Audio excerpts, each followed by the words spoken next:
আমি গৈ আছোঁ কিহত? ট্ৰাকত।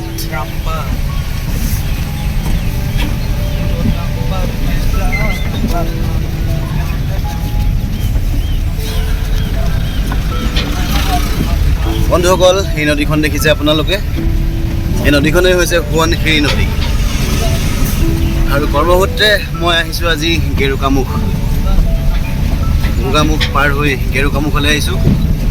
আৰু এটা ইঞ্জিন আছে ইয়াত, যিটো ইঞ্জিন কমিশ্যনিং কৰিবৰ কাৰণে আহিছোঁ। আৰু নদীৰ ওপৰেদি আমি এতিয়া গৈ আছোঁ ডাম্পাৰত। তাৰ অকণমান ভিউ মই আপোনালোকক দেখাবলৈ প্ৰয়াস কৰিছোঁ। আপোনালোকে ভিডিঅ'টো শেষলৈকে চাব।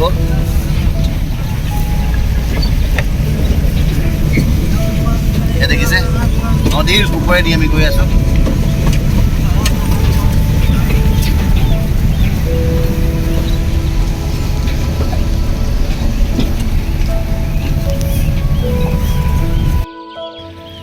বন্ধুসকল, মই আছোঁ বৰ্তমান একেবাৰে সোৱণশিৰিৰ বুকুত। আৰু দেখিছে আপোনালোকে, এইফালে সোৱণশিৰি নদীখন আছে, এইফালে এখন সোৱণশিৰি, মাজতে আছোঁ মই। এই ইঞ্জিনটো দেখিছে নহয় আপোনালোকে? এই মেচিনটোৰ কমিশ্যনিঙৰ কামত আহিলোঁ। আৰু অলৰেডি কাম কৰি মোৰ হৈ গৈছে। আৰু এতিয়া অকণমান সময় ইয়াত কটাম, তাৰপিছত গুচি যাম। আৰু চব বন্ধুসকল, সোৱণশিৰি নদীখনৰ সৌন্দৰ্য মই আপোনালোকক অকণমান দেখাবলৈ চেষ্টা কৰিম।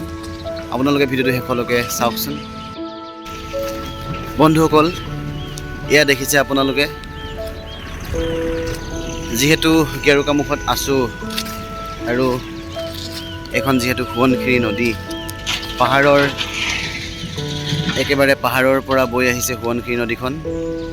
আৰু এই দূৰৈৰ পাহাৰখন যিহেতু জিলিকি আছে, অকণমান সন্ধিয়া হৈ আহিছে, সেইটো কাৰণে ভালকৈ মই দেখাব পৰা নাই। কিন্তু নদীখনৰ সৌন্দৰ্য মই আপোনালোকক দেখাই দিছোঁ। ভৈয়ামলৈ বৈ গৈছে এই নদীখন।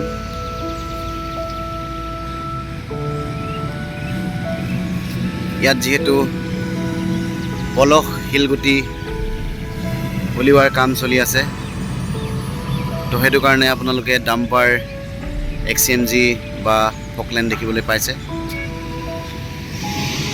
আৰু ইয়াৰ প্ৰাকৃতিক সৌন্দৰ্য চাওক। নদীৰ কিনাৰৰ প্ৰাকৃতিক সৌন্দৰ্যই এক সুকীয়া।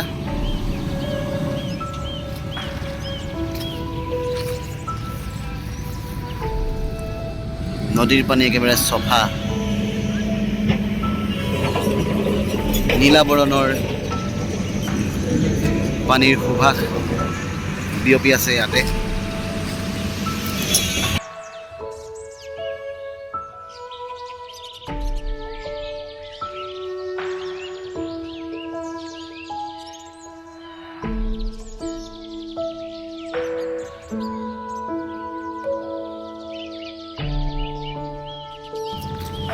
দেখিছে আপোনালোকে, মোৰ পাছফালে সোৱণশিৰি নদীখন আছে আৰু এক সুন্দৰ পৰিৱেশ।